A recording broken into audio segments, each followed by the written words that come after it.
Shalom, queridos. Louvado seja o nome do nosso Deus. Estamos aqui porque a misericórdia do Senhor nos alcançou. E estamos aqui justamente para glorificar o nome dEle. É a nossa gratidão. É conhecer o mais. Conhecer mais. É a proposta do profeta Oséias, no capítulo 3, versículo 6. Conheçamos e prossigamos em conhecer o Senhor. Aleluia, bendito seja o nome do nosso Deus. Nós estamos aqui mais uma vez querendo mostrar a vocês a necessidade da aceleração no estudo da palavra. É importante que haja essa aceleração. Nós estamos fazendo 3 capítulos por dia, mas nesse livro de Levítico, com as repetições do sacrifício, aquilo tudo que você vê no capítulo, vai repetir no outro. Então, fiquei mais acelerada ainda. Hoje já estamos no capítulo 17. E vocês que estiveram comigo às 6 horas da manhã, estão sentindo esse processo de aceleramento, né? 6 da manhã aqui no Instagram, meio-dia no Face, e agora, às 18 horas, aqui no Instagram novamente. Então, tá uma maravilha. A gente está podendo estudar 3 vezes ao dia a palavra de Deus juntos, sem contar os momentos que estudamos particularmente.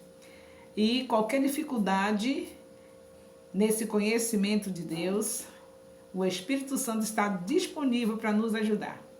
Nós somos apenas instrumento na mão do Senhor. Então, você sabe que além das lives, que são 3 ao dia, tem também os nossos vídeos que estão no YouTube.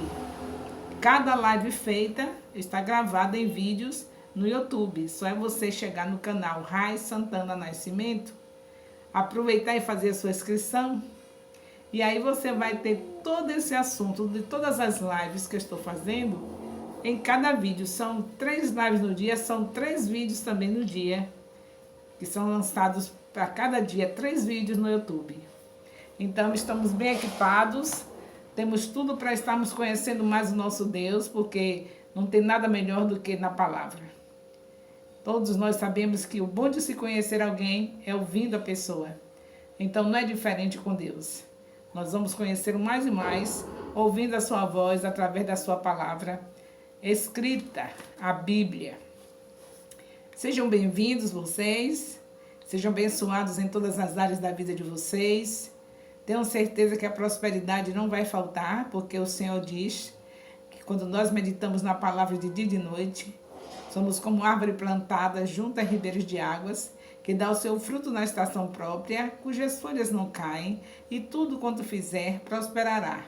Então a prosperidade já está garantida, vocês estão no caminho certo. É conhecendo a Deus, meditando na palavra que nós prosperamos. Então, nesse capítulo 17, nós vemos do capítulo 17 até o capítulo 26, daqui por diante, nós estaremos vendo assuntos que receberam o nome de Código da Santidade. A partir da 17, que é esse capítulo de hoje, até chegar ao capítulo 26 de Levítico, já no penúltimo, porque o último é 27, então do 17 até o 26, recebe o nome de Código da Santidade, que vai tratar só de santidade, em todos os aspectos. Vai focar sempre isso, porque Deus é santo, e Ele quer que os seus filhos sejam santos, e é isso que vai tratar nesses capítulos de 17 até o capítulo 26. Então, já vai entrar em um assunto assim mais, vai aperfeiçoar mais, porque na verdade todo esse processo do tabernáculo, todas essas leis que nós vimos nos capítulos anteriores, foi justamente para mostrar que Deus é santo e não podíamos de maneira nenhuma chegarmos diante dele para adorarmos sem ter o sangue derramado dos animais. E aí vocês viram todo tipo de oferendas, de ofertas. E agora vamos entrar nessa parte da santidade. Então nós vemos aqui nesse capítulo também, em relação, considerado aqui temas diversos como comportamento sexual, o ano do jubileu, nesses capítulos de 17 a 26. Vai ter tudo isso, pães do tabernáculo. No período em que Israel estava no deserto, vocês precisam saber também disso, esse período do deserto, eles não matavam mais animais fora do tabernáculo, mesmo que fosse para refeição. Foi proibido qualquer matança, qualquer animal morto, qualquer animal para ser morto, para alimentação, já não se fazia fora do tabernáculo. Vocês sabem por quê? Porque vejam só como estava a cabeça dos israelitas, viu? Não se esqueça que juntamente com os israelitas, quando eles saíram do Egito, saiu também com outros povos que viviam refugiados no Egito e aproveitou a saída dos israelitas e saíram juntos. Não esqueça que ainda tem isso. Nós estamos aprendendo, estamos conhecendo Deus. A misericórdia do Senhor alcançou esses povos que saiu junto. Aproveitou que estavam lá também no Egito e vieram juntos. E esses povos também já sabem, adorando a deuses estranhos, os israelitas estavam com a cabeça cheia de ídolo. Imagine esses outros povos que acompanharam. Então, deu um total de 2.000 milhões de pessoas, não era pouca gente, no meio tinha esses também. E agora está de uma maneira que eles não era mais permitido matar nenhum animal no deserto para fazer alimentação, porque eles, com a cabeça cheia de idolatria, já queriam também matar animais para os ídolos. Como eu disse a vocês, que você pode ter uma pessoa do seu lado, uma vizinha fazendo isso, um vizinho fazendo isso. Então, no meio daquele aprendizado todo, não é somente hoje não, começou de lá. Já tinha essa preocupação deles matarem os animais para oferecer aquele sangue, todo aquele sacrifício, em vez de ser a Deus, oferecer aos ídolos. Já tinha esses cuidados. Já não podiam deixar liberado a matança de animais nem para comer, porque de repente eles podiam fazer secretamente sacrifício aos ídolos. Então vocês estão vendo como é bom de conhecer a Deus? É bom de conhecer a Deus. Conhecer a palavra é conhecer a Ele. Então vocês já sabem disso, o perigo que está em cima deste mundo, de pessoas indo para o inferno, porque do jeito como está aqui, eles com cuidado para não estarem sacrificando os animais aos ídolos, então de repente todos aprenderam que era para sacrificar ao Senhor. Mas de repente eles já estavam ali planejando fazer isso para os ídolos. E aí foi proibida a matança de qualquer animal, mesmo para se alimentar. Tinha que ser no tabernáculo, porque ali tinha uma maneira de estarem supervisionando, estarem vendo o que estavam fazendo. Se fosse fora do tabernáculo, de repente, em vez de sacrificar a Deus, sacrificar a Satanás. Aos ídolos é mesmo que dizer assim, Satanás, quem recebe é ele. Então você sabe disso, eu já lhe falei, que você precisa resgatar essas vidas da mão do diabo. Assim como eu tive o privilégio de ser resgatada juntamente com a minha mãe, de um ambiente como esse, onde se sacrificava os bois, os bichos para Satanás, para os ídolos, hoje ainda continua tendo alguém na sua vizinhança, alguém no meio dos seus colegas de trabalho, alguém no meio dos seus colegas de faculdade fazendo isso. E você precisa, nós precisamos sermos instrumentos na mão de Deus. Nós que conhecemos esse Jesus maravilhoso, nós que vimos como foi o plano do Senhor durante toda essa trajetória, Deus planejando, fazendo essas coisas todas para poder ser como símbolo, apontando Jesus nessa trajetória toda, só para apontar que um dia Jesus Cristo estava vindo e de repente Jesus chega e ainda tem gente fazendo desse jeito. E é bom alerta para nós saber que desde lá já tinha isso. Eles não estavam por nada, eles queriam continuar a obra da idolatria, eles achavam que todos os deuses eram importantes. Sabe por que eles achavam? Porque no Egito, a cultura deles lá, os israelitas aprenderam durante 400 anos que quanto mais número de deuses tivesse, maior era as bênçãos na vida deles, porque cada deus desse que estava lá no Egito, deuses do Egito, cada um deles tinha uma função. Então, digamos, o deus Pitá, vamos dizer assim, o deus Ré, Ra, eram os nomes, viu? Num. Cada um tinha uma coisa para fazer pela vida deles. Então, um era responsável pela vida, para manter a vida deles. Outro é responsável pela saúde deles, a manter a vida no sentido de guardar, para não ser atacado por um animal, proteção. Cada um tinha uma finalidade. Então, o maior número de Deus era o maior número de vida abençoada, no sentido deles, da maneira deles pensarem. Então, o Deus de Israel não tinha saído. Eles tinham na lista o Deus de Israel como se fosse um deusinho daqueles. Quando Abraão foi tirado do meio da idolatria, ele esqueceu tudo, ele deixou tudo, mas só que seus filhos viveram no meio da idolatria. Vocês verem que na casa de Jacó ficou um ídolo que a sua esposa Raquel trouxe, já tinha ídolo também. Então eles passaram tendo tempo nessa vida dupla com o Deus de Israel, porém sem querer abandonar os outros deuses, porque eles se sentiam mais seguros.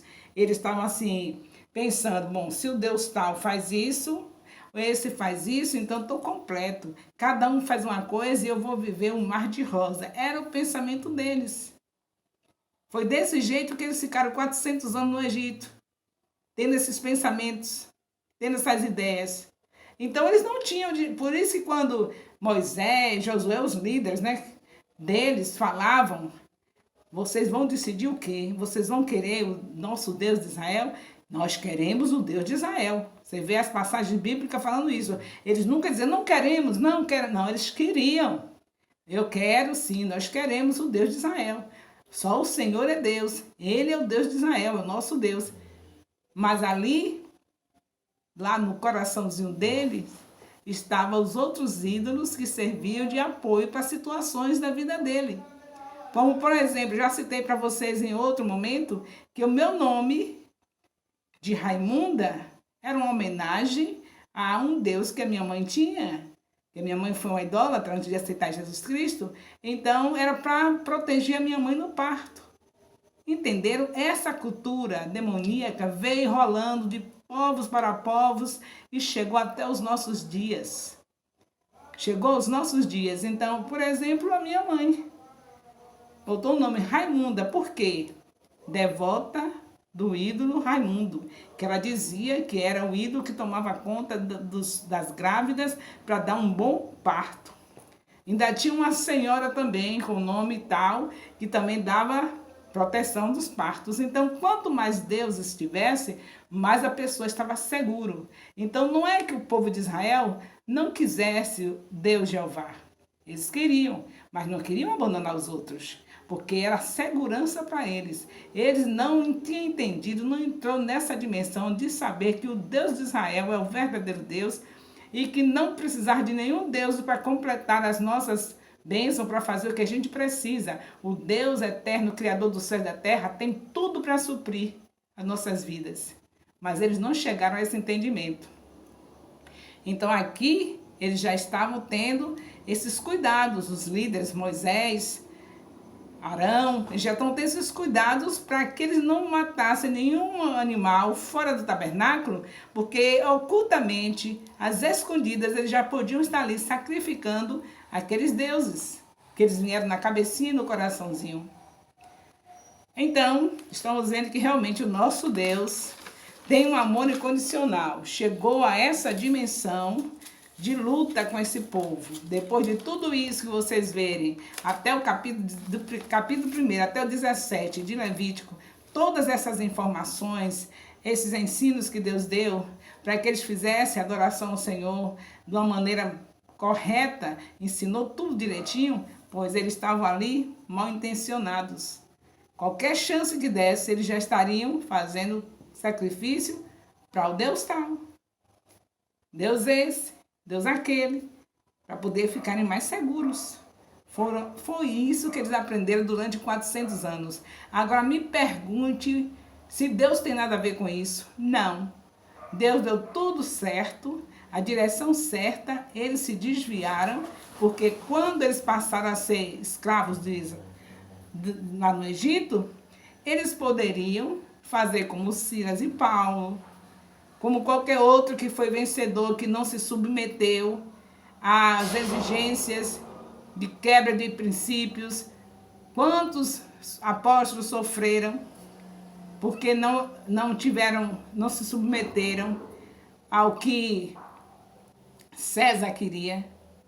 Mas eles não estavam nessa dimensão. Também venhamos e convenhamos. Você sabe muito bem que na nova aliança você tem o Espírito Santo e eles não tinham. Mas mesmo assim, o Deus de Israel se fazia presente com eles. Era de dia numa nuvem e à noite numa coluna de fogo. A presença do Senhor estava ali. Então, o que é certo é que tanto a igreja como o povo de Israel só precisam uma coisa: ter fé. Confiar no Deus poderoso, que é o Deus Jeová. Nós precisamos disso. Agora mesmo nós estamos vivendo uma situação onde estamos necessitando dessa fé. Que estamos muito aquém do que deveria estar. Você imagine que nós vamos ficar o tempo todo em live, só fazendo live? Não. E se de repente a internet cessar? A gente vai ficar sendo manipulados pelo sistema? Quer dizer, vamos depender de lives? A gente tem que depender do Deus Altíssimo e confiar nele. Se não tiver nenhuma descoberta favorável, se não tiver vacina, se não conseguirem, quem é que vai nos defender? Quem é que vai fazer com que nós possamos vencer esse vírus? Não é o Todo-Poderoso? Ele pode usar a ciência, não pode? Mas se de repente ele não quiser usar a ciência e não sair como a gente precisa o mais rápido possível essa vacina, se não sair, de onde vai sair nosso socorro? Quem é que vai cuidar de nós? Não é a igreja? O Senhor deixou a igreja. Jesus esteve aqui, deu a vida pela igreja. Deixou a sua noiva para cuidar disso. A noiva não está presa. Quem está fechado é a porta do templo. Mas nós podemos, no nome de Jesus, continuar pregando o evangelho. Mas nós estamos de um jeito que até o que é concedido, o direito que nós temos de fazer o culto, com o espaço devido, com as máscaras, nem a isso nós somos capazes de estar fazendo. Já estamos defiando. Já era para estar assim as pessoas lutando para ir. Não, ao contrário, fica espaços vazios, porque muitos estão defiando. A igreja não pode continuar desse jeito. Era para a gente estar dizendo, meu Deus, não tem lugar para mim não. 50 pessoas já completou, aí no outro culto já tem. Mas não, já estamos nesse nível de chegar o horário de das 50 pessoas não estarem apenas 20, no máximo 30. Quer dizer que nós vamos ficar se submetendo àquelas coisas que está contrário às leis de Deus? Jesus Cristo morreu como alguém que transgrediu as leis das autoridades da terra. Porque ele não cedeu. Sabemos que temos que obedecer, mas quando se trata da fé, se é para ter fé, então a gente tem que ter cuidado, porque sem fé ninguém vai agradar a Deus. Quando se trata de afetar a nossa fé, não tem autoridade certa. Quando os discípulos estavam aqui, quando Jesus chegou na terra, quando ele começou o seu ministério, quem era o Senhor era César. E todos aqueles israelitas tinham que dizer, todos, tinham que dizer que César era o Senhor. O César era um Deus. Qualquer autoridade deles lá era como deuses. E tinha que dizer que era o Senhor. Mas os discípulos desobedeceram às autoridades, desobedeceu a César. Começou a dizer, Jesus Cristo é o Senhor. A saudação que todos eles faziam antes de conhecer a Jesus. César é o Senhor. César é o Senhor. Onde eles passassem, tinha que dizer, mas quando conheceram a Jesus, que deixaram tudo por Jesus, eles começaram a dizer, passava a saudação era essa, Jesus Cristo é o Senhor. E muitos morreram, muitos passaram por muito sofrimento, cadeias e tudo mais, mas eles não negaram a fé. Se obedece à autoridade até quando ela não mexer com a nossa fé. Se mexer com a nossa fé, não pode se submeter. Nem o próprio Jesus se submeteu. Desde quando não entrasse na comunhão dele com o Pai, enquanto não fizesse isso, tudo bem, mas quando chegou nessa parte, ele desobedeceu. Então nós não podemos chegar a um extremo desse. Já estamos limitados com um número pequeno de pessoas para cultuar. Vários cultos com número de pessoas pequenos, era para não ter nenhuma vaga, todos os horários com as cadeiras completas. Nós já estamos ficando desanimados ao ponto que tem cadeiras vazias. Era para ter aquela briga santa. Não, tem que ter meu lugar. Garanta meu lugar. Isso é sinal de fé. Nem isso a gente está conseguindo fazer. Então, em nome de Jesus Cristo, não censure os israelitas que estão aqui debaixo dessa orientação toda de Deus e a essa altura já estavam querendo fazer sacrifícios no deserto, em lugares escondidos para os deuses estranhos. A gente não pode censurar, achar que somos melhor do que eles, porque nós já estamos mostrando que realmente não estamos também tão assim como deveríamos estar. Já estamos definhando. A gente está sem ânimo já para ir ao templo. Mas se isso fosse somente acontecendo, somente isso, já não era legal. O pior de tudo é que a gente está no desânimo total. Nem em casa a gente está fazendo o que deveria fazer.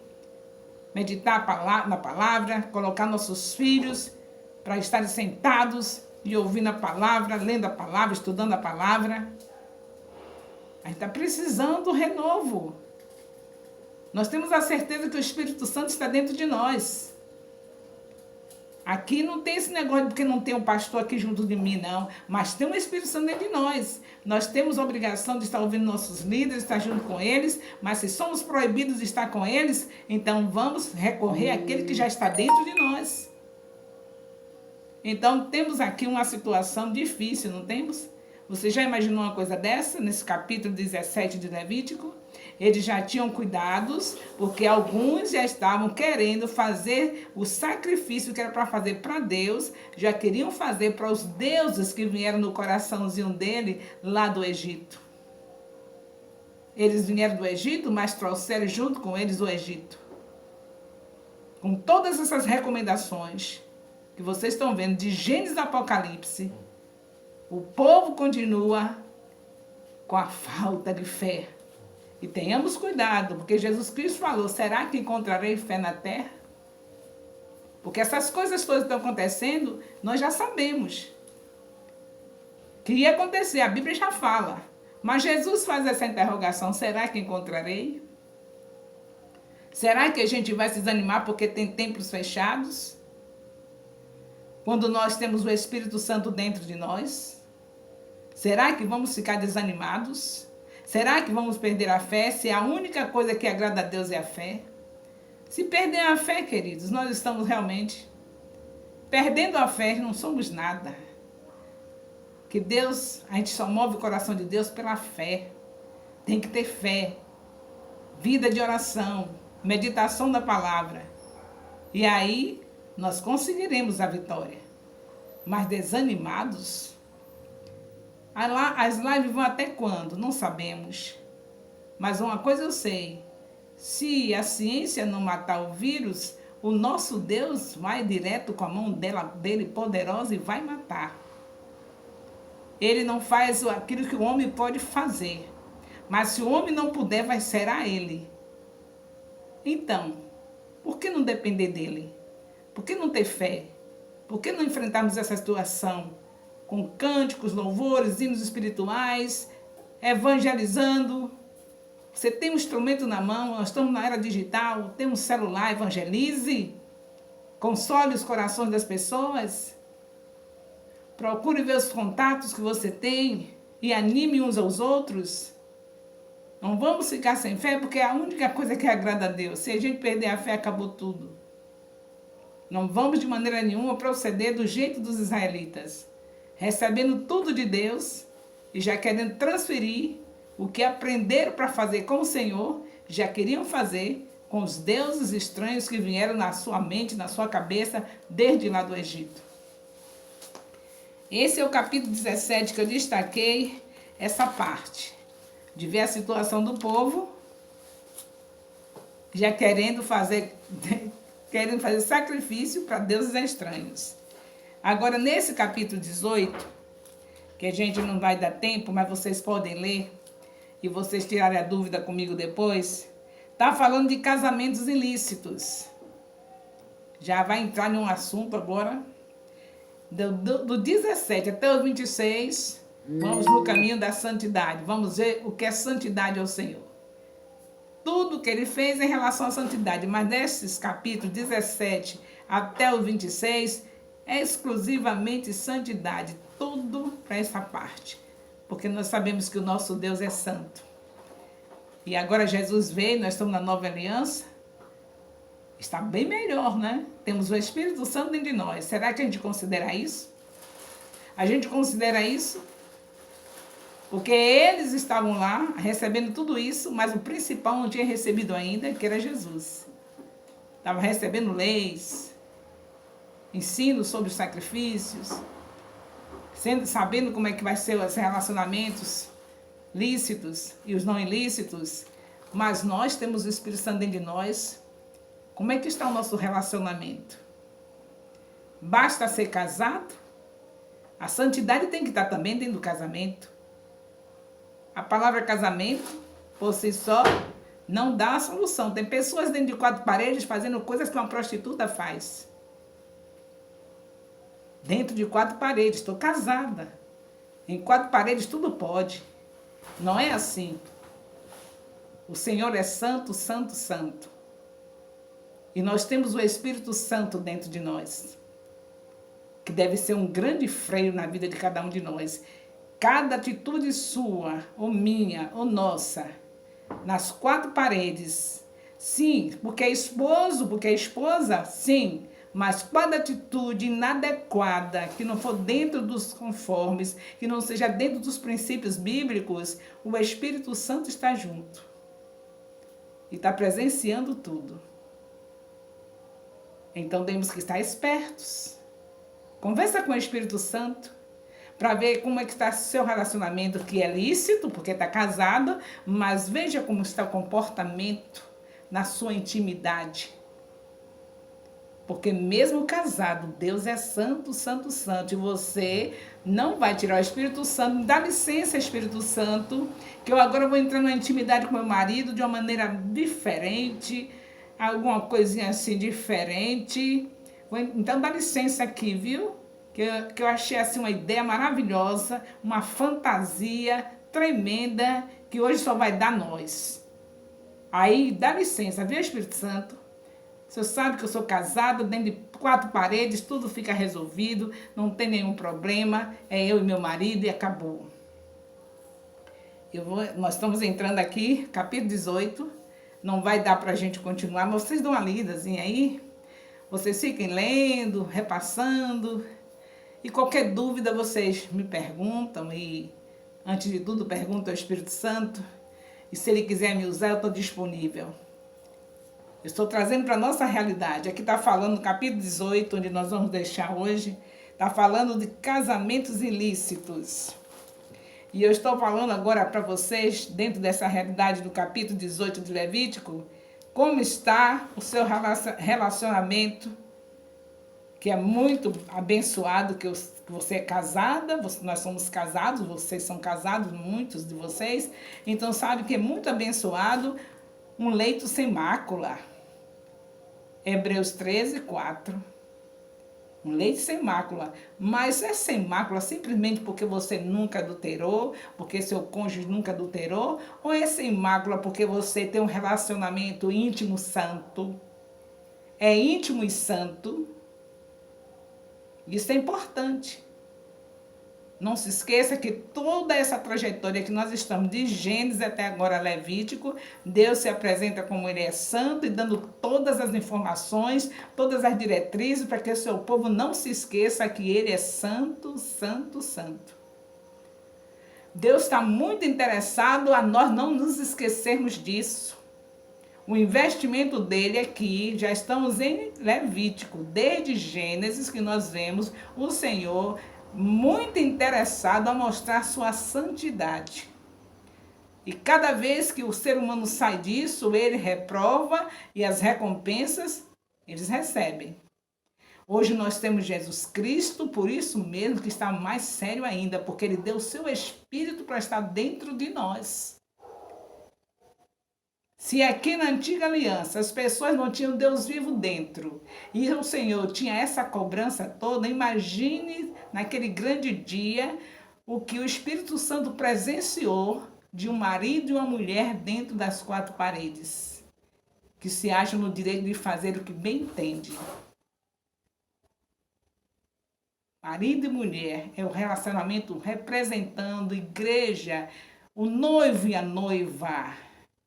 É simbólico, desde que Deus criou a família, desde o princípio, que ele tem isso como algo muito sério. Por isso que o Senhor odeia divórcio, porque é simbólico, representa ele e nós, ele e nós. Esse casamento do Senhor conosco. Tem lugares que tem passagem bíblica que ele diz, o Senhor é o teu marido. Antes de um homem tomar conta do seu corpo, essa pessoa que Deus te entregou, o Senhor já é o seu dono. E ele fez questão de tabernacular conosco. E fez questão de estar dentro de nós. Então, o que ele está presenciando? Um culto a Deus?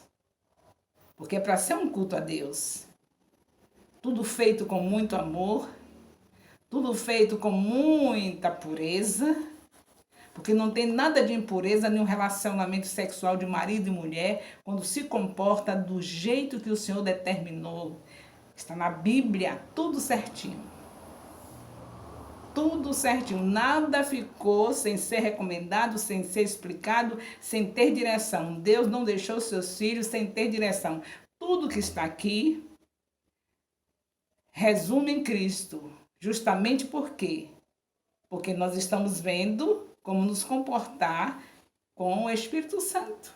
Ninguém mais vai fazer esses rituais, ninguém mais vai fazer essas determinações que estão aqui, porque Jesus Cristo já fez tudo, mas vai fazer o quê? Ser grato. E na gratidão está a santidade, porque é a única coisa que ele pede de nós, santidade. Então isso ele não vai dispensar. A Bíblia diz que sem santidade ninguém verá Deus. Deus não vai dispensar a santidade. Ele não está te exigindo nenhum desses rituais. Jesus já fez tudo, já pagou o preço, já levou os pecados, mas ele não admite que a gente traga de volta os pecados que Jesus levou. Se você trouxe de volta, se nós estamos trazendo de volta, voltemos aos pés da cruz, devolvamos para ele e vivamos em santidade. Porque essa é a maneira de ser grato. Na santidade você consegue atrair vidas para Jesus. Na santidade você vai gerar irmãos para Jesus. Na santidade você vai ter multidões te seguindo. Na santidade você será mesmo o menor líder de 1000. A santidade atrai vidas. Então, o que o Senhor quer? Santidade. Então, estamos no capítulo 18, eu acredito que vocês vão ler e vão estar vendo todas essas informações que o Senhor deixou para os israelitas e para a sua igreja. A gente não vai fazer as coisas que são rituais de sacrifício, que Jesus já fez. Mas os princípios bíblicos nunca perderam efeito. Só não vai ser salvo por causa deles, vai ser salvo por causa do Senhor Jesus. Mas a nossa gratidão é estar glorificando o nome do Senhor. Então você vai desonrar seu pai? Não vai. Mas você vai ser salvo porque honrou seu pai? Não. Vai ser salvo por causa de Jesus. Porque você poderia estar honrando seu pai e não fazendo outro mandamento. E se não fizer os 10, perdeu tudo. Então é por isso que tem que ter Jesus. Mas isso não quer dizer que nós não vamos observar os mandamentos, os princípios bíblicos, a santidade, porque santidade é a base do trono de Deus. Todos nós somos salvos pela graça. Ninguém vai ser salvo porque cumpriu um mandamento que ninguém foi capaz.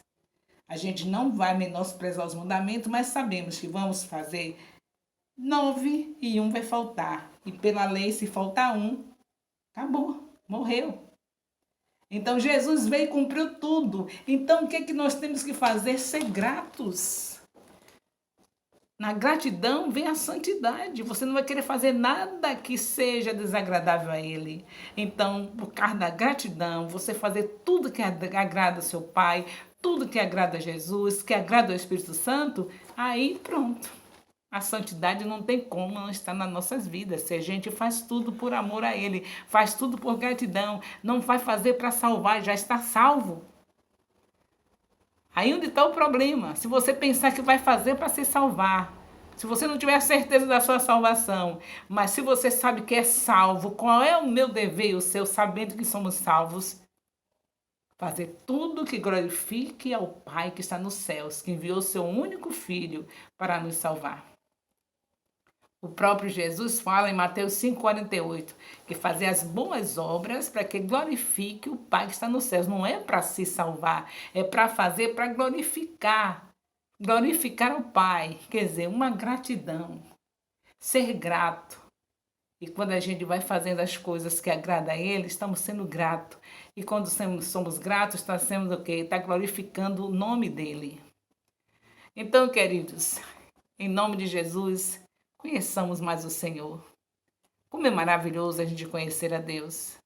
Saber que a gente não precisa fazer nenhum desses rituais por lei, mas fazer os princípios bíblicos serem vividos em nossas vidas.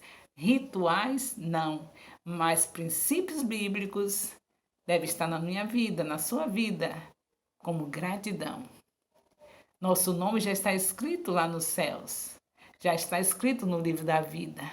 E não fica nada bonito alguém que diz que tem um nome escrito no livro da vida envergonhando o nome de Jesus. Então, em nome de Jesus Cristo, observe o que está escrito em Levítico 18, que amanhã, se Deus permitir, nós vamos dar uma pincelada nesse assunto no horário da manhã, às 18 horas. E eu espero que vocês já estejam sabendo tudo, porque vocês têm uma noite inteira para vocês lerem. Quem gosta de dormir tarde, já tem essa meditação para fazer. Levítico capítulo 18. E estejamos sempre nesse propósito. Conheçamos e prossigamos em conhecer o Senhor. Oséias 3, 6. Beijo no coração. Sou grata pela vida de vocês e amo vocês. Beijo no coração.